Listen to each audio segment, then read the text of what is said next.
এখন আমাদের বুঝতে হবে মুত্তাকি কার কয়। যারা মুত্তাকি হয় তাদেরকে আল্লাহ রাব্বুল আলামিন দুনিয়াতে মাফ করে দিবেন। শুধু মাফ হই নয়, তাদেরকে দুনিয়াতে আরো অনেক ফলাফল আল্লাহ রাব্বুল আলামিন দিবেন। আর আখিরাতে আল্লাহ পাক রাব্বুল আলামিন তাদেরকে জান্নাতুল ফেরদাউস দান করবেন। এখন মুত্তাকি কারকে আমাদের বুঝতে হবে। মুত্তাকি হলো আল্লাহ পাক রাব্বুল আলামিন কিছু জিনিস হালাল করেছেন আর কিছু হারাম করেছেন, আর এর মাঝে কিছু আছে মুস্তাবাহাত, সন্দেহজনক। আল্লাহর যে সমস্ত বান্দারা হারাম থেকে বেঁচে থাকে, সন্দেহজনক জিনিস থেকেও বেঁচে থাকে, একমাত্র হালাল জিনিস খায়, হালাল কাজ করে আল্লাহকে রাজি এবং খুশি করার জন্যে, তারাই হলো মুত্তাকি। আমি মুত্তাকির একটা উদাহরণ দিলে আপনারা সুন্দর করে বুঝবেন। হযরত মালিক ইবনে দিনার রহমতুল্লাহি আলাইহি অনেক বড় এক বুজুর্গ ছিল। উনার বাড়ি হলো ফিলিস্তিন। একবার উনি সফর করতে করতে আসলেন বাগদাদে। এখানে আসার পরে উনি এক ব্যবসায়ীর কাছ থেকে 1 কেজি খেজুর কিনলেন। ব্যবসায়ী এত বড় একটা টুকরি লইয়া বসে রয়েছে, ইয়া বললেন, ভাই আমাকে 1 কেজি খেজুর দেন। খেজুর যখন ব্যবসায়ী মাপা দেয়, তখন একটা খেজুর পড়ে গেছিল তার টুকরির থেকে। মালিক ইবনে দিনার রহমতুল্লাহি আলাইহি উনি ওই খেজুরটাকে লইছেন, লইয়া নিজের যে ব্যাগের ভিতরে ঢুকাই দিছে, আর 1 কেজি খেজুর লইছে। লইয়া উনি ওনার সফরে চলে গেছেন। সফরের যত প্রয়োজন ছিল সব শেষ করে অবশেষে ওনার দেশের বাড়িতে গেলেন। দেশের বাড়িতে যাওয়ার পরে উনি ভাবলেন যে আমি অনেক দিন পর্যন্ত বাইতুল মুকাদ্দাসে রাতের বেলায় ইবাদত করতে পারি না। ওনার একটা অভ্যাস ছিল, রাতের বেলা বাইতুল মুকাদ্দাসে মুসল্লিরা নামাজ পড়ে যার যার বাড়িতে চলে যায়, মুয়াজ্জিন সাহেব দরজা তালা মারে। মালিক ইবনে দিনার রহমতুল্লাহি আলাইহি বললেন, মুয়াজ্জিন সাহেব আজকে আমি থাকবো এখানে, আপনি বাহির দিয়ে তালা মেরে চলে যান। মালিক ইবনে দিনার রহমতুল্লাহি আলাইহি রাত যখন গভীর হলো, তাহাজ্জুদের নামাজ পড়তে পড়তে এক সময় উঙ্গানি চলে আসলো, উনি ঘুমিয়ে গেলেন।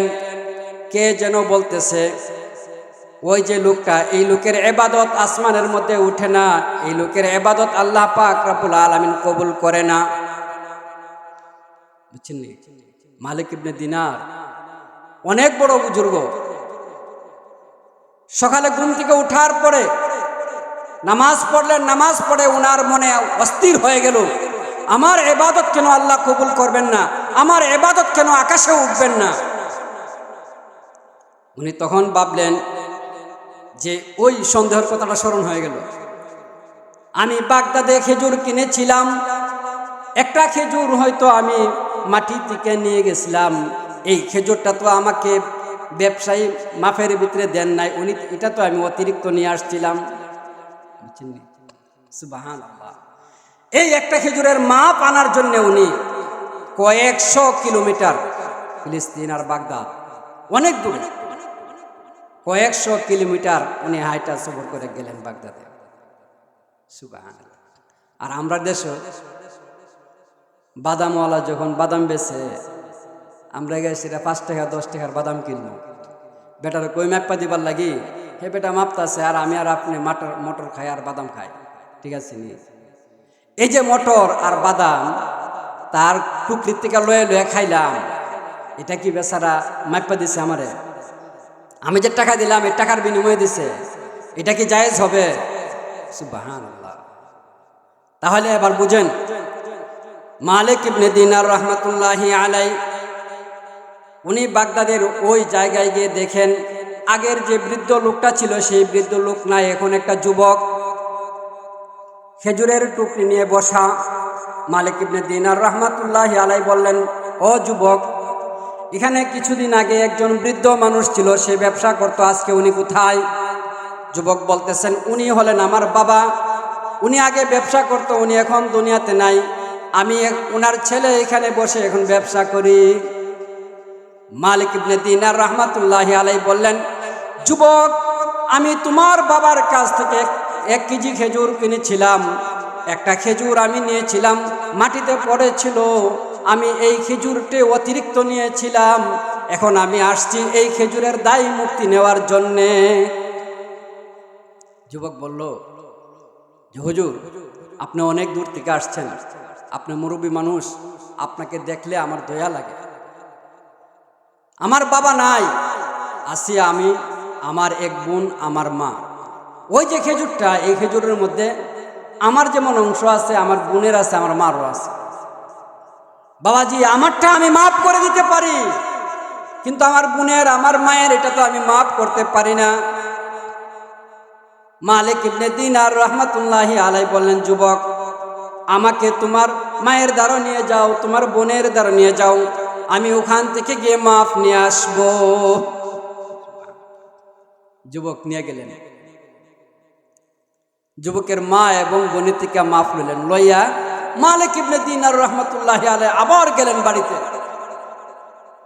অনেক দিন হয়ে গেছে, কিন্তু আজকে বাড়িতে যাওয়ার পরে মনে মনে ভাবলেন, অনেক দিন পর্যন্ত আমি বাইতুল মুকাদ্দাসে রাতের বেলায় ইবাদত করতে পারি নাই, আজকে গিয়ে মন উজাড় করে নামাজ পড়বো, আল্লাহকে ডাকবো। বুঝছেন? ওখানে গিয়া মসজিদে এশার নামাজের পরে আবার মালিক ইবনে দিনার রহমতুল্লাহি আলাইহি মসজিদের মধ্যে রইলেন। মুয়াজ্জিন সাহেব তালা মেরে চলে গেছে। উনি সারা রাত ইবাদত বন্দেগী করলেন, আল্লাহকে ডাকলেন, জিকির আজকার করলেন, দোয়া করলেন। শেষ রাত্রে যখন একটু ঘুমদানি আসলো, তখন ওই আগের মতো আবার স্বপ্ন দেখতেছেন। কে যেন বলতেছে, আজকে ওই লোকের ইবাদত আল্লাহ কবুল করতেছেন, তার ইবাদত আসমানের মধ্যে উঠতেছেন। বুঝছেন? সুবহানাল্লাহ। আবার বুঝুন, ইবাদত কেন আল্লাহ রাব্বুল আলামিন কবুল করে না? এই ইবাদত কেন আসমানের মধ্যে ওঠে না? সুবহানাল্লাহ। ওই যে সন্দেহজনক খাবার, আমি যে কথা বলতেছিলাম, মুত্তাকি বলে এমন ব্যক্তিকে যিনি হারাম কাজ থেকে তো বেঁচে থাকি, সন্দেহজনক জিনিস থেকেও বেঁচে থাকে, সে হলো মুত্তাকি, সে হলো পরহেজগার, সে হলো আল্লাহওয়ালা। আল্লাহ বলেন, ওয়ামান ইয়াত্তাকিল্লাহা ইউকাফির আনহু সাইয়্যাতিহি, আর যারা গুনাহ থেকে বেঁচে থাকবে, যারা মুত্তাকি বান্দা হবে, যারা সন্দেহজনক কাজ থেকেও বেঁচে থাকবে, আল্লাহ রাব্বুল আলামিন বলেন, আমি তাদের সব ধরনের গুনাহকে মাফ করে দিব। মুত্তাকি বান্দারে আল্লাহ কেমনে মাফ করে দেখেন? মুত্তাকি বান্দা হইলে তো তার কি থাকতে পারে? গুনাহ থাকতে পারে না? হঠাৎ গুনাহ হইতে পারে না? পারে। আমি আপনাদেরকে একটা মিসাল দিয়ে বুঝাই। একটা বাচ্চা, ছোট বাচ্চা, 4-5 বছরের বাচ্চা, ওই বাচ্চা তার মাকে খুব ভালোবাসে, খুব মহব্বত করে। বাচ্চা তার মা ছাড়া থাকতে পারে না।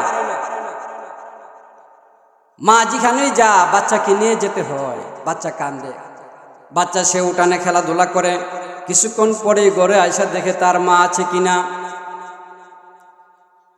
মায়ও ওই বাচ্চাকে ভালোবাসে, মায়ের ঘরের মধ্যে সবসময় কাম কাজ করে, কিছুক্ষণ পরে পরেই দেখে উঠানে তার বাচ্চা ঠিক আছে কিনা। বুঝছেন? এই বাচ্চায় একদিন মায়ের কোলে উঠতেছে, মার একটা তাপ্পর মারছে মায়ের গাল। মায়ের গালও তাপ্পর মারলে এটা বিরাট বড় একটা অন্যায় না? অনেক বড় অন্যায়। অন্যায় হওয়ার পরও মা কিন্তু তাকে কোলে নিয়ে তার হাতটারে চুমু খাইতেছে। বাবা এগুলি পারে না, বাবা এগুলি পারে না। বাবা জানে এই বাচ্চা আমাকে, মায়ে জানে এই বাচ্চা আমাকে মহব্বত করে। বাচ্চা আমাকে তাপ্পর দিয়েছে, সে বুঝে না, সে অবুঝ। মায়ের সাথে সাথে মাফ করে দিয়েছে। শুধু মাফই নয়, মায়ে বাচ্চার হাতকে চুমু দেয়, বাবা এগুলো পারে না, বাবা এগুলো পারে না। কেন করে? মায়ে বাচ্চাকে মহব্বত করে। আর মা জানে যে আমার বাচ্চা আমাকে কি করে মহব্বত করে।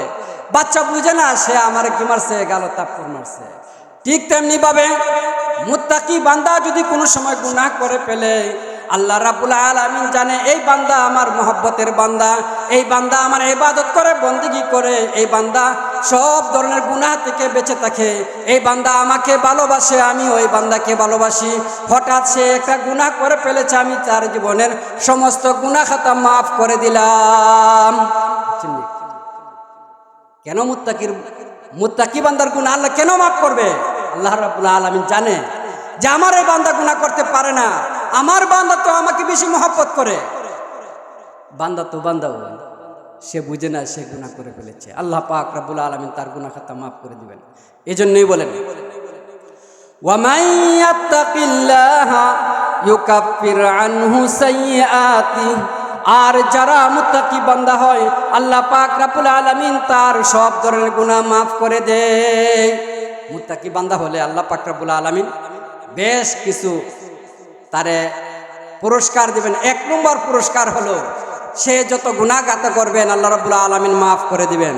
2 নম্বর ওয়া ইউজিম লাহু আজরা, আল্লাহ পাক রাব্বুল আলামিন মুত্তাকি বান্দাকে বেশি বেশি করে উজরত দিবে, বিনিময় দিবে, সওয়াব দিবে, পুরস্কার দিবে। এটার একটা উদাহরণ দিই। যারা মুত্তাকি বান্দা হয় আর যারা মুত্তাকি বান্দা না, তারা দুইজনের মধ্যে বেশকম আছে। বেশকমটা আমি বুঝা দেখেন আমরা একটা কাপড় যদি কিনি পাঞ্জাবি বানাবার লাগে, মেড ইন আমেরিকা হইলে এটার এক দাম, আমেরিকা থেকে ইনপুট করে আনছি। মেড ইন ইন্ডিয়া হইলে তার আরেকটা দাম। মেড ইন বাংলাদেশ যদি হয়, সবগুলির দাম কি এক? সবগুলির দাম এক না, কাপড় এক, কাপড় এক। এই কাপড়টাই যদি আমেরিকা যে কটন দেয়া, যে সুতা দিয়ে তৈরি করছে, বাংলাদেশও একই সুতা দিয়ে তৈরি করছে, ইন্ডিয়াও একই সুতা দিয়ে তৈরি করছে, কিন্তু আমেরিকা থেকে ইনপুট হয়ে আইলে তার একটা দাম, ইন্ডিয়া থেকে ইনপুট হয়ে আইলে তার আরেকটা দাম, বাংলাদেশের বাজার থেকে কিনলে আরেকটা দাম। ঠিক আছে না? এমনই ভাবে যারা মুত্তাকি বান্দা এবং যারা মুত্তাকি ছাড়া, তাদের মধ্যে এতটুকু বেশ কম।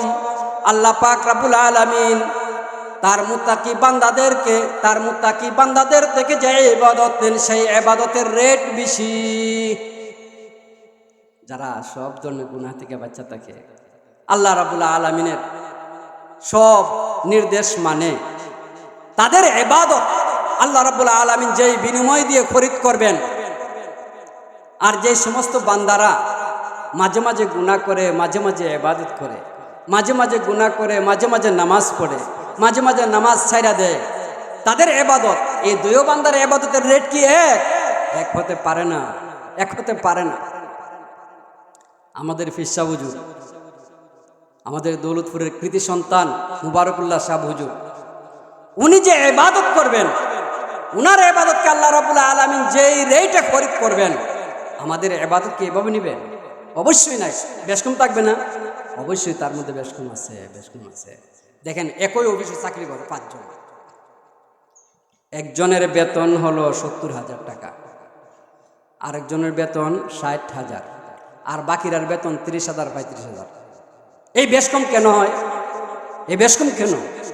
এমনই ভাবে যদি কেউ মুত্তাকি বান্দা হয়, আল্লাহ পাক রব্বুল আলামিন বলেন ওয়া ইউযিম লাহু আজরা, আমি তাদের উজরত, তাদের বিনিময়, তাদের পুরস্কার অনেক অনেক বড়, অনেক বেশি দিয়ে থাকি। যারা মুত্তাকি বান্দা হয় আল্লাহ পাক রব্বুল আলামিন তাদের গুনাহ মাফ করে দিবেন, তাদের বিনিময় বেশি দিবেন, তাদের ইবাদতের রেট বেশি। এরপরে দেখেন 3 নম্বর, আল্লাহ পাক রব্বুল আলামিন বলেন ওয়া মান ইয়াত্তাকিল্লাহা ইয়াজআল লাহু মাখরাজা, আর আমার যে সমস্ত বান্দারা মুত্তাকি হয়, সব ধরনের গুনাহ থেকে বেঁচে থাকে, হারাম থেকে বেঁচে থাকে, এমনকি সন্দেহজনক জিনিস থেকেও বেঁচে থাকে, তারা যদি কোনো সময় বিপদ আপদে পড়ে, তারা যদি কোনো সময় সমস্যায় পড়ে, আল্লাহ রাব্বুল আলামিন বলেন আমি তাদেরকে এই সমস্যা থেকে, বিপদ আপদ থেকে বের হওয়ার রাস্তা বের করে দেই। আল্লাহ কোরআন শরীফের মধ্যে বলছেন, এটা আমার আপনার কথা না। আল্লাহ বলেন ওয়া মান ইয়াত্তাকিল্লাহা ইয়াজআল লাহু মাখরাজা, আর যারা আল্লাহকে ভয় করে, যেই সমস্ত বান্দারা মুত্তাকি হয়, তারা যখন বিপদ আপদে পড়ে, তারা যখন কোনো সমস্যার মধ্যে নিক্ষিপ্ত হয়, আমি তাদেরকে সেই সমস্যা এবং বিপদ থেকে বের হওয়ার রাস্তা বের করে দেই। এটা হলো মুত্তাকি বান্দার 3 নম্বর পুরস্কার আল্লাহ দুনিয়াতে তাদেরকে 3 নম্বর পুরস্কার এটা। আমি এ ব্যাপারে একটা উদাহরণ দিয়ে আপনাদেরকে বোঝাই। ইমাম আবু হানিফা রাহমাতুল্লাহি আলাইহির নাম আপনারা শুনছেন না? অনেক অনেক বড় মুত্তাকি বান্দা ছিলেন, সুবহানাল্লাহ। উনি এশার ওযু দিয়ে ফজরের নামাজ পড়ছেন এক নাগারে 40টা বছর। এক নাগারে 40 বছর এশার নামাজের ওযু দিয়া ফজরের নামাজ পড়ছেন। তাহলে এবার বুঝুন উনি কত বড় পরহেজগার, কত বড় মুত্তাকি। উনি অনেক বড় ব্যবসায়ী ছিলেন, কাপড়ের দোকান ছিল। তো ওনার দোকানের কর্মচারীরে বলল, ম্যানেজাররে বলল, এই ম্যানেজার, ওই যে একটা কাপড়, এই কাপড়টা হলো টুটা কাপড়, তুমি যখন এই কাপড়টা বিক্রি দিবাই তখন গ্রাহকরে তুমি, ক্রেতা যে আসবে তারে এই টুটাটা দেখায় এসে বিক্রি দিও, এটা আলাদা রাখো। ইমাম আবু হানিফা সাহেব 2-3 দিন পরে ম্যানেজারকে জিজ্ঞেস করতেছেন, ওই ম্যানেজার, ওই টুটা কাপড়টি কোথায়? ম্যানেজার বলতেছেন, হুজুর, এই টুটা কাপড় তো আমি বিক্রি করে ফেলেছি। হুজুর বলতেছেন, টুটা কাপড় যখন বিক্রি করলা এই সময় কি টুটাটা দেখাই দিসলা কিনা? ম্যানেজার বলতেছেন, হুজুর আমার স্মরণ নাই। বুঝছেন নি? স্মরণ নাই। ইমাম আবু হানিফা রাহমাতুল্লাহ কি করলেন? ওই দিনের বিক্রির যত টাকা ছিল সব আল্লাহর রাস্তায় সদকা করে দিলেন। সুবহানাল্লাহ। বুঝছেন নি? কারণ সন্দেহজনক জিনিসও ওনার পকেটে রাখবেন না, ওনার কেসের মধ্যে সন্দেহজনক জিনিসও রাখবেন না। তাহলে ইমাম আবু হানিফা রাহমাতুল্লাহ আলাইহি কত বড় পরহেজগার ছিলেন, অনেক অনেক বড় পরহেজগার মুত্তাকি আল্লাহর বান্দা ছিলেন। ইমাম আবু হানিফা রাহমাতুল্লাহ একটা ঘটনা শুনুন। উনি যত বড় ইমাম ছিলেন ওনার শত্রুরাও তত বড় ছিল। এই ধরনের শত্রুদের মোকাবেলা করণ লাগছে ইমাম আবু হানিফা রাহমাতুল্লাহি আলাইহি। শত্রুরা সব সময় ব্যস্ত রয়েছেন ইমাম আবু হানিফাকে অপমান করার জন্যে, ইমাম আবু হানিফাকে বিপদ আপদে পালানোর জন্যে। যখন শত্রুরা ইমাম আবু হানিফা রাহমাতুল্লাহি আলাইহিকে কিছুতেই অপমান করতে পারে না, তখন তারা একটা ষড়যন্ত্র করলো। একটা বেশ্যা মহিলার কাছে গেল, গিয়ে বলতেছে, এই শোনো, তোমাকে আমরা অনেক অনেক টাকা দেব, প্রচুর টাকা দেব, তুমি শুধু ইমাম আবু হানিফাকে তোমার ঘরের মধ্যে নিয়ে আসবে, এই কাজটা করবাই, তোমাকে আমরা প্রচুর টাকা দেব। মহিলা বললেন, এটা তো আমার লাগে কোনো ব্যাপারই না। ইমাম আবু হানিফা রাহমাতুল্লাহ আলাইহি একদিন এশার নামাজ পড়ে উনি বাড়িতে যাইতেছিলেন। মহিলা তার ঘরের দরজা খুললা আইলো রৌডো, আয়েশা বলতেছেন, হুজুর, আমার স্বামী অসুস্থ, মুমূর্ষু অবস্থায়, উনি কিছুক্ষণ পর হয়তো দুনিয়া থেকে চলে যাবেন। ওনার একটা কথা হলো, আপনি ওনার কাছে যাইতেন, উনি ওসিয়ত করবেন, সেই ওসিয়তটা আপনি আমাকে লিখে দিতেন। তখন হুজুররা তো সবসময় মানুষের উপকার করে, পরোপকার নানি। ইমাম আবু হানিফা রাহমাতুল্লাহ আলাইহি ভাবলেন, আমি গেলে যদি একটা মুমূর্ষু রোগী সে খুশি হয়, সে আনন্দ পায়, আর আমার যাওয়ার কারণে সে যদি ঈমান নিয়ে দুনিয়া থেকে যেতে পারে, তার যদি একটা কাজ হয়, তাহলে আমি গেলাম। ইমাম আবু হানিফা রাহমাতুল্লাহ আগ পিছ কোনো চিন্তা না করে উনি চলে গেলেন। সুবহানাল্লাহ। ঘরে গিয়া দেখে ওনার যে চিরশত্রু যারা, এরা যেই ঘরে গেছে সাথে সাথে ইমাম আবু হানিফাকে তারা দইরা বাইন্দা দিল। বাইন্দা সেরার সাথে সাথে কাজী হইল কাজীর অফিস। কাজী মানে কি তো জানেননি? কাজী মানে বিয়া করাবার কাজী না, কাজী হইল আদালত। কাজীর অফিস হইল আদালত, আর বিচারক ম্যাজিস্ট্রেটের অফিস। সাথে সাথে লয়ে গেল। নেওয়ার পরে গিয়া বলতেছেন, কাজী সাহেব, দেখেন, আপনারা বলেন ইমাম আবু হানিফা এত বড় ইমাম, উনি এত বড় আল্লাহওয়ালা মানুষ, কিন্তু উনি বেশ্যা মহিলাদের বাড়িতে যায়। কাজী সাহেবকে কি ইমাম সাহেব তাড়াতাড়ি বললেন, যাচ্ছে, ঠিক আছে, রাতের বেলায় কিছু করা যাবে না, তাদেরকে জেলখানাতে নিয়ে রাখো, আগামীকাল সকালে তার বিচার করুন। জেলখানায় যখন নিয়ে রাখলো, ইমাম আবু হানিফা সাহেবের তো উজু আছে, সাথে সাথে রুমালটা বিছায়া উনি নামাজে দাঁড়িয়ে গেলেন। নামাজ পড়তেছে অনেকক্ষণ পর্যন্ত নামাজ পড়তেছে। মহিলা দেখলো, হাইরে আমি কি করলাম, আমি একটা যুবতী মানুষ, আর ঘর অন্ধকার, এখানে নির্জন, আর কেউ নাই, এমন একটা নির্জন অন্ধকার ঘরের মধ্যে আমারে পাইয়াও ওই লোকে শুধু নামাজ পড়ে আমার দিকে তাকায় না। আমি কার বিরুদ্ধে এই ষড়যন্ত্র করলাম, আমি কোন ষড়যন্ত্রে পা দিলাম। মহিলার অনুশোচনা আইছে। ইমাম আবু হানিফা রহমাতুল্লাহি আলাইহি যখন নামাজ শেষ করলেন, মহিলার সাথে সাথে ইমাম আবু হানিফাকে বললেন, হুজুর আমি অন্যায় করেছি, আমি বিয়াদবি করেছি আপনার সাথে।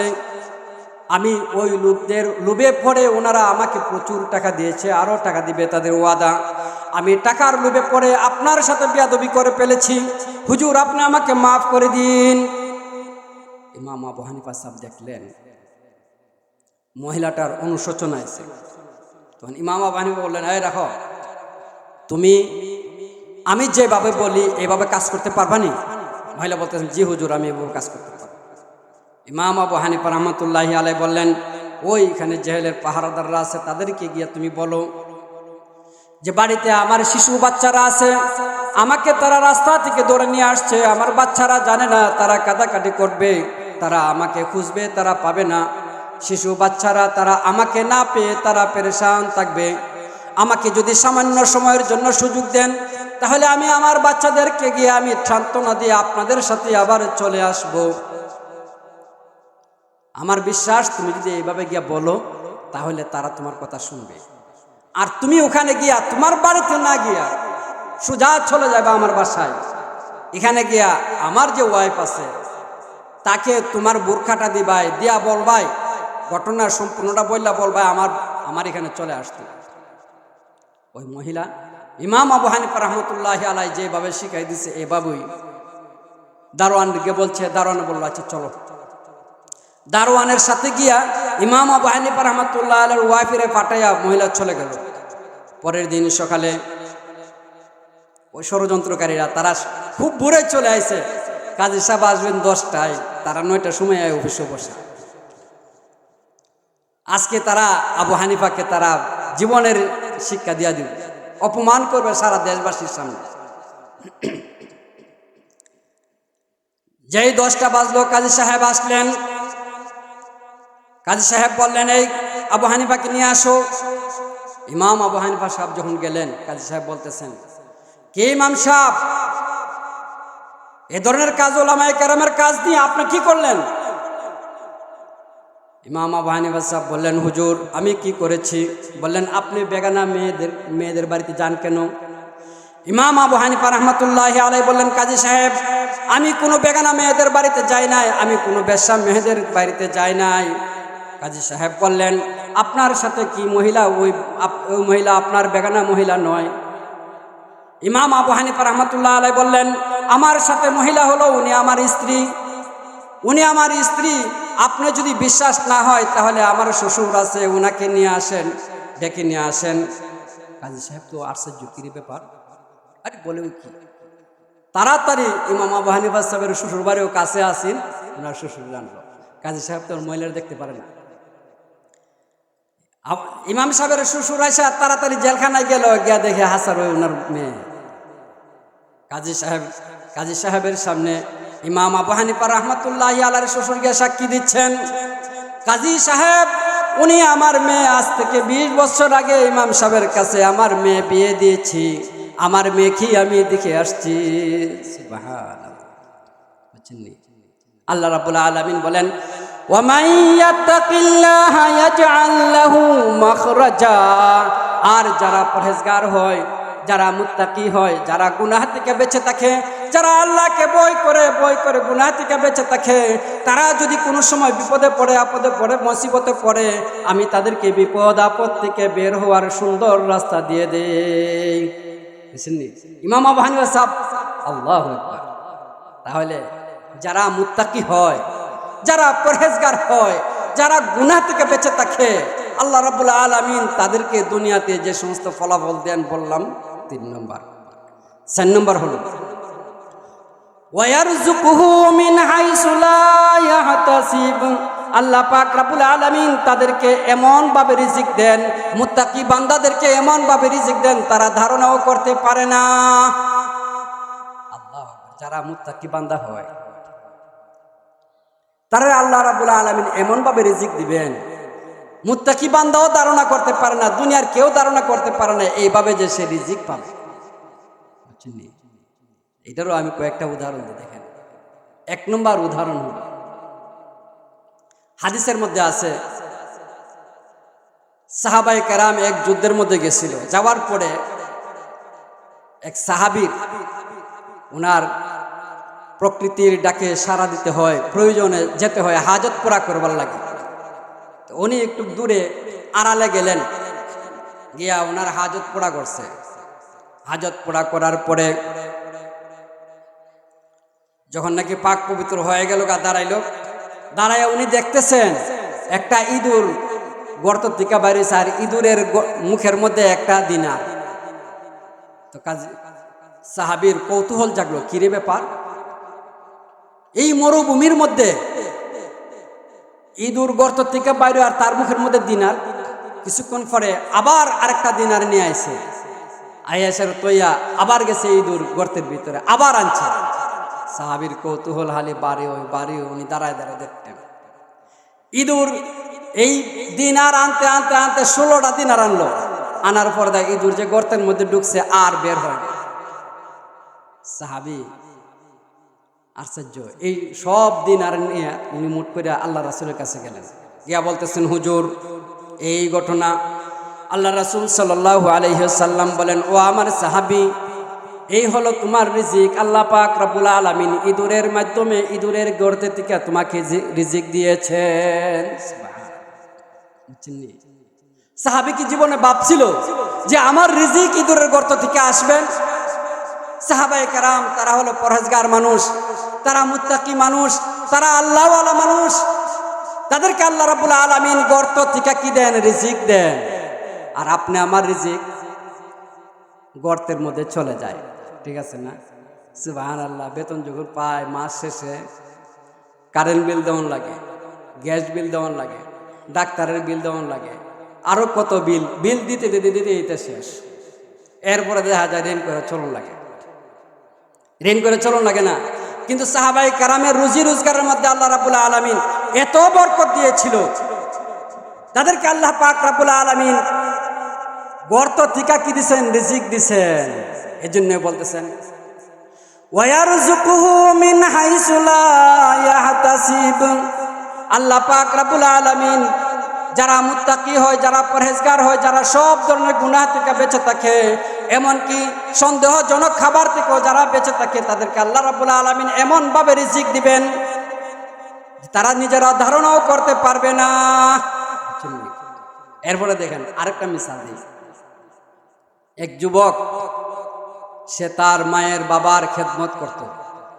মা বাবার খেদমতের কারণে সে কোনোদিন রুজি রোজগার লাগে যেতে পারে না, চাকরি নকরি লাগেও যেতে পারে না। অনেক দিন পর্যন্ত মা বাবার খেদমত করেছেন। এক সময় মা দুনিয়া থেকে চলে গেল, কিছুদিন পরে বাবাও চলে গেল।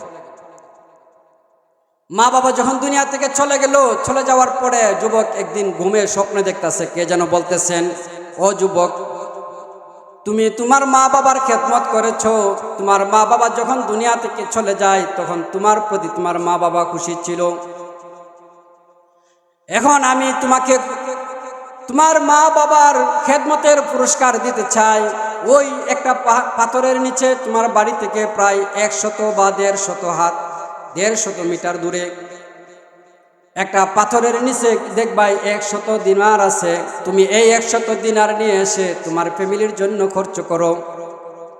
যুবক খুব চালাক ছিল, সে ওই ব্যক্তিকে বলতেছে, আগন্তুককে বলতেছে, আপনি যে আমাকে বলতেছেন 100 দিনার আনতাম, এই 100 দিনারের মধ্যে বরকত আসেনি? উনি বললেন যে না, এই 100 দিনারের মধ্যে বরকত নাই। যুবক বলতেছেন, যেই টাকার মধ্যে, যেই দিনারের মধ্যে বরকত নাই, এমন বরকতহীন টাকা, এমন বরকতহীন দিনার আমার কোনো প্রয়োজন নাই। পরের দিন ঘুম থেকে উঠিয়া নিজের স্ত্রীর বলতেছে, দেখো গত রাত্রে এভাবে স্বপ্ন দেখছিলাম। স্ত্রী বলতেছে, আচ্ছা তুমি টাকা আনো আর না আনো, তুমি তো যাইতা এখানে গিয়া তো দেখতাই ঘটনা ঠিক কিনা। যুবককে বলেন যেই টাকার মধ্যে বরকত নাই, যেই দিনারের মধ্যে বরকত নাই, এই দিনার আর টাকা আমি আনতাম না। এই দিনার টাকা আছে কিনা, ঘটনা সত্য কিনা, সেটা আমিও দেখতাম না। গেছে না।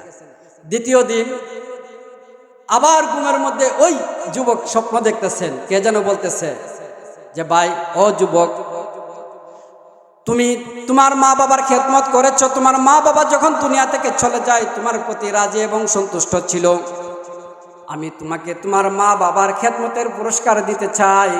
ওই একটা পাথরের নিচে তুমি সকালে ঘুম থেকে উঠে গিয়ে দেখবাই 10 দিনার আছে, তুমি সেই 10 দিনার আইনা তোমার ফ্যামিলির লাগি খরচ করবাই। যুবক আজকে আবার জিজ্ঞাসা করতেছে, ওই 10 দিনের মধ্যে বরকত আসেনি? আগন্তুক বলতেছেন যে না, এই 10 দিনারের মধ্যে বরকত নাই। যুবক বলতেছেন, যেই টাকার মধ্যে, যেই দিনারের মধ্যে বরকত নাই, এমন টাকা এবং দিনারের আমার কোনো প্রয়োজন নাই। সকালে ঘুম থেকে উঠে আবার পরের দিন নিজের ওয়াইফকে বলতেছেন, ওয়াইফে বলে, দেখো গতকাল তুমি 100 দিনার দেখছিলে, এটা তুমি লইছো না। আজকে দেখতেছো মাত্র 10 দিনার, আগামীকাল তো পুষ্টি থাকতো না। তুমি যাও না, টাকা তুমি লো আর না লো, ঠিকানা গিয়ে তো তুমি দেখতে পারতে। যুবক আবার বলে, যে টাকার মধ্যে, যে দিনারের মধ্যে কোনো বরকত নাই, এই দিনার আর টাকা আমি আনবো না বলে দিছি। আমি এই দিনার আর টাকার ঘটনা সত্য কিনা সেটা আমি দেখবো না। তৃতীয় দিন স্বপ্ন দেখে আগন্তুক বলতেছেন, ও যুবক, তুমি তোমার মা বাবার খেদমত করেছো, তোমার মা বাবা যখন দুনিয়া থেকে চলে যায়, এ সময় তোমার প্রতি তোমার মা বাবা সন্তুষ্ট ছিল। তোমার মা বাবার খেদমতের পুরস্কার স্বরূপ আজকে আমি তোমাকে পুরস্কার দিতে চাই। ওই পাথরের নিচে গিয়ে দেখবা একটা দিনার, সেই একটা দিনার আইনা তোমার ফ্যামিলির জন্য খরচ করবাই। যুবক আজকে আবার বলতেছে, এই দিনারের মধ্যে বরকত আসেনি? ওই লোকটা বলতেছে, হ্যাঁ এই দিনারের মধ্যে বরকত আছে। সুবহানাল্লাহ। সকালে ঘুম তুইটা নামাজ টামাজ ফিরা আজকে স্ত্রীর কিছু বলছে না, না বললে সে চলে গেছে ওই দিনার আনবার লাগে। গিয়া দেখে ঘটনা সত্য, পাথরের নিচে এক দিনার পাইয়া সে মনে মনে ভাবলো, সুবহানাল্লাহ, অনেক দিন হইলো আমি বড় একটা মাছ খাই না, মাছের বোনা খাই না। যাও আজকে বাজারে যাই, মু বড় একটা মাছ আনবো। তার যেমন নিয়ত তেমন কাজ, বাজার থেকে একটা বড় একটা মাছ আনছে, বোয়াল মাছ আন্না বাড়িতে দিল। ওয়াইফরে বললো, ঘটনা পুরাটা বললো, বললে সেটা বললো, এটা আজকে তুমি এটা বানায়া বুনবা, আর এই মাছের বোনা দেওয়া আসে আজকে ভাত খেয়ে। সুবহানাল্লাহ। যে বলা বোয়ালটা কাটছে, কাটার পরে দেয় এই বোয়ালের থেকে মূল্যবান একটা হীরার টুকরা পড়ে গেছে। সুবহানাল্লাহ, বুঝছেন নি? এই বোয়ালের পেটে থেকে মূল্যবান একটা হীরার টুকরা পড়লো। এই টুকরা নিয়ে যুবককে বাজারে বিক্রি দিল। বিক্রি দেওয়ার পরে এত টাকা পাইল, সে সারা জীবনে যত টাকার দরকার, যত পয়সার দরকার, সব খরচের ব্যবস্থা হয়ে গেছে। সুবহানাল্লাহ। আল্লাহ রাব্বুল আলামিন এই জন্য বলেন, ওয়ারযুকুহু মিন হাইসু লা ইয়াহতাসিব। আল্লাহ পাক রাব্বুল আলামিন মুত্তাকি বান্দাদেরকে এমন ভাবে রিজিক দিবেন, সে ধারণাও করতে পারবে না। আল্লাহু আকবার। বুঝছেন? কিন্তু মুত্তাকি হতে হবে, পরহেজগার হতে হবে, গুনাহ থেকে বেঁচে থাকতে হবে, সন্দেহজনক জিনিস থেকেও বেঁচে থাকতে হবে। আর 3 নম্বর উদাহরণ আল্লাহ পাক রব্বুল আলামিন মুত্তাকি বান্দাদেরকে কিভাবে আল্লাহ রিজিক দেন। ভারতের একজন বুজুর্গ আব্দুল মালিক সিদ্দিকী রহমতুল্লাহি আলাইহি, খানেওয়ালা একটা জায়গা, ওই জায়গার অধিবাসী। খানেওয়ালে উনি একটা মসজিদ বানাইতেছেন। এই মসজিদটার নাম হলো বেচান্দা মসজিদ। বেচান্দা মসজিদ মানে চান্দা সারা মসজিদ। তো ওনার যখন কিছু টাকা পয়সা জমা হইল, উনি রাজমিস্ত্রির নিয়োগ দিলেন। বললেন যে দেখো, আমার কাছে যে বেলার টাকা থাকে তখন তোমারে আমি তোমার বিনিময়, তোমার যে পারিশ্রমিক মজুরি আছে এটা দিব। আর যখন আমার কাছে টাকা না থাকে তখন তুমিও চাইবা আল্লাহর কাছে, আমিও চাইবো আল্লাহর কাছে। আর রাজমিস্ত্রিও আছেন খুব দিনদার। রাজমিস্ত্রি বললেন যে ঠিক আছে হুজুর, ঠিক আছে। তখন এইভাবে তারা চুক্তি হইল, চুক্তিবদ্ধ হয়ে সেরা কাজ করতেছে, মসজিদের কাজ কয়েক মাস পর্যন্ত কাজ করছে। এখন রমজান মাস আইছে, রমজান মাস আওয়ার পরে দেওয়া হুজুরে প্রথম 2 মাস পর্যন্ত রীতিমতো টাকা দিছে। এরপরে প্রায় 2-3 মাসের টাকা আটক, আর টাকা দিতে পারে না। এখন রমজান মাস, সামনে ঈদ। হুজুরের একটা চিন্তা লাগছে, রাজমিস্ত্রি ইচ্ছা সুবুর করে লাইল। রাজমিস্ত্রির বাড়ির ওনার পরিবার আছে, ওনার ছেলে মেয়ে আছে, সামনে ঈদ, ছেলে মেয়েরা তো মানবে না, তারা তো রাজমিস্ত্রি ধরবে, তারা তাদের বাবারে ধরবে যে বাবা আমাদের কাপড় নিয়ে আসেন, বাবা আমাদের জন্য এই আনেন সেই আনেন। স্ত্রী বলবেন এই আনো সেই আনো, ঈদের দিনে কি করতে হবে, নাস্তা বানাইতে হবে, খাবার পাক করতে হবে, বিভিন্ন ধরনের কথাবার্তা বলবে। হুজুর চিন্তা তৈরি করলেন কি করা যায়। হুজুরে রাতের বেলায় তাহাজ্জুদের নামাজ পড়ে দোয়া করে, রাজমিস্ত্রিও তো দোয়া করে। আল্লাহু আকবার। একটা সময় হুজুর মসজিদের সামনে বসা, আর এক বেচারা আইসে হুজুরের সাথে দেখা করবার লাগে। আয়সা হুজুরের সাথে দেখা টেকা কইরা বললেন একটা ব্রিফকেস হুজুর, এটা হাতিয়া। হুজুরে একটা বাচ্চারে দেশে পাঠাই দিয়েছে বাড়িতে, এই এটা নিয়ে যাও বাড়িতে, বাড়িতে নিয়ে যাও। বাড়িতে নিয়ে দিচ্ছে। ওনার ওয়াইফে দেখা যায় কেন ওয়াইফে মানুষের তালিম করতেছে, মহিলার বললেন যে এটা হুজুরে পাঠাইছে, বললো যেখানে রেখে দেবো, বাড়িতে রেখে দিচ্ছে। 3 দিন পর হুজুর গেছে বাসায়। যাওয়ার পরে হুজুর ওয়াইফও বলতেছে আপনি একটা ব্যাগ পাঠাইলেন, এটা কার, এটা আপনার না অন্য কেউ? বলতে স্যার এটা তো আমারই, একজনে হাদিয়া দিছে। তো ওই মহিলা গেছে ব্যাগটা ধরলো, ধরে বলতেছে ব্যাগ দি খুব ওজন, এটা মনে লোহার তৈরি নাকি তা? হুজুর বলতে স্যার আরে ব্যাগ কি তা লোহার হয় নাকি? ব্যাগ আবার লোহার হয় নাকি? তো বলতেছে এটা খুলে দেখো। সুবহানাল্লাহ, এটা যখন খুলছে, আল্লাহু আকবার, আল্লাহু আকবার, সব 1000 টিকের নোটের বান্ডিল। আল্লাহু আকবার। এটা কিন্তু কিতাবের মধ্যে পেয়েছে। এবার বুঝুন, হুজুর ছিল অনেক বড় পরহেজগার মানুষ, অনেক বড় মুত্তাকি মানুষ। উনি দোয়া করতেন যে কিভাবে আমি রাজমিস্ত্রির বেতন দিব, কিভাবে আমি আমার কামলাদের মজুরি দিব। আল্লাহর কাছে দোয়া করতেন, আল্লাহ পাক রব্বুল আলামিন ওনার ব্যবস্থা করে দিয়েছেন। আল্লাহ বলেন ওয়ায়ারযুকুহু মিন হাইসু লা ইয়াহতাসিব। ও আমার মুত্তাকি বান্দারা, তোমরা যদি সব ধরনের গুনাহ থেকে বেঁচে থাকো, সন্দেহজনক জিনিস থেকেও বেঁচে থাকো, আমি তোমাদের রিজিকের ফয়সালা করে দিব। রিজিকের যত ধরনের তঙ্গি আছে, রিজিকের যত ধরনের অভাব আছে, সব অভাব দূর করে দিব। তোমাদেরকে আমি এমনভাবে রিজিক দিব তোমরা ধারণাও করতে পারবা না। মুত্তাকি বান্দাদেরকে আল্লাহ পাক রব্বুল আলামিন যে পুরস্কারগুলি দেন বললাম 4টা, 4 নম্বর বললাম, 5 নম্বর ইন্নাল্লাহা ইউহিব্বুল মুত্তাকিন। আল্লাহ পাক রব্বুল আলামিন মুত্তাকি বান্দাদেরকে মহব্বত করেন, মুত্তাকি বান্দাদেরকে আল্লাহ রব্বুল আলামিন ভালোবাসেন। আল্লাহ পাক রব্বুল আলামিন মুত্তাকি বান্দাদেরকে ভালোবাসেন। আমরা যদি মুত্তাকি হতে পারি, আল্লাহর ভালোবাসা পাবো। আল্লাহ যে ভালোবাসেন একটা উদাহরণ দেন বুঝাই। দেখেন, এক বেচারা দিনদার মানুষ, ফজরের নামাজের পরে উনি তসবিহ টিপতেছে আর রাস্তা দিয়ে হাঁটতেছে। নামাজ পড়া মসজিদ থেকে বাড়িছে, তসবিহ সুবহানাল্লাহ সুবহানাল্লাহ পড়তেছে, জিকির করতেছে আর যাইতেছে। সামনে দিয়ে একজন মানুষ, জেন্টেলম্যান মানুষ, উনি ওনার ওয়াইফ নিয়ে আইতেছেন। উনি হয়তো যাবেন একটু দূরে, গাড়িতে গিয়ে উঠবেন। রাতের বেলায় বৃষ্টি হয়েছিল একটুখানি। তো বুজুর্গ যখন এদিকে যাইতেছে, তারা এদিকে থেকে আসতেছে। আসার পথে হঠাৎ জেন্টেলম্যানের ওয়াইফ চিৎকার দিয়ে উঠলো, এই মোল্লা আমারে বড়াইলেছে, মোল্লা আমারে বড়াইলেছে। মোল্লা যখন বড়াইলেছে কথাটা কইছে, এই বেচারা আর সহ্য করতে পারলো না। তার ওয়াইফের উপর ওই বুজুর্গ মানুষ, সরল সহজ গ্রামীণ মানুষ, ওনার যে জুতা দিয়ে চট্টর চট্টর যাইতেছে। রাত্রে যে বৃষ্টি হয়েছিল একটুখানি ছিটা গিয়া ওই মহিলার গায়ে পড়ছে। মহিলার কাপড় তো খুব ফুসছে, মাটি পড়ে গেছে। আর মহিলা যখন চিৎকার দিল, তখন এই বেচারা আর ঠিক থাকতে পারছে না। সাথে সাথে গিয়া ওই মুরব্বী মানুষের গালার মধ্যে একটা তাপ্পর মারছে। ইন্নালিল্লাহ। যখন তাপ্পর মারলো, উনি এদিক ওদিক তাকাইলেন। তাকাইয়া সাইরা কিছুক্ষণ পরে ধৈর্য ধরে যেতেছে।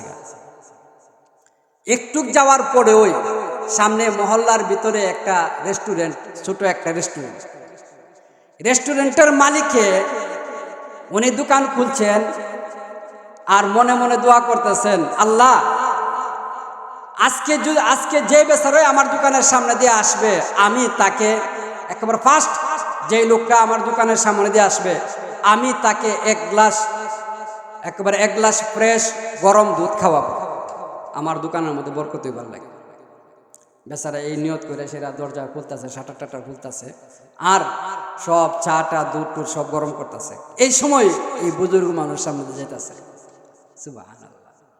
এবার বুঝুন, তখন এই বেচারা ডাক দিচ্ছে, হুজুর আসেন, এখানে এক গ্লাস দুধ দিছে, দুধ খাইয়া সেরা ওই লোকটা বাড়িছে, বাড়ি সেরা বলতেছে যে আল্লাহ আপনার কেরেশমা বুঝলাম না গো আল্লাহ, কিছুক্ষণ আগে আমার তাপ্পর খাওয়াইলা আর এখানে খাওয়াইলা গরম দুধ। সুবহানাল্লাহ। এ কথা বইলা উনি যাইতেছেন, হাঁটা যাইতেছেন, কিছুক্ষণ যাওয়ার পরই কান্নাকাটির আওয়াজ শুনতেছে একটা বাড়ির থেকে, খুব কান্নাকাটির আওয়াজ হইতেছে।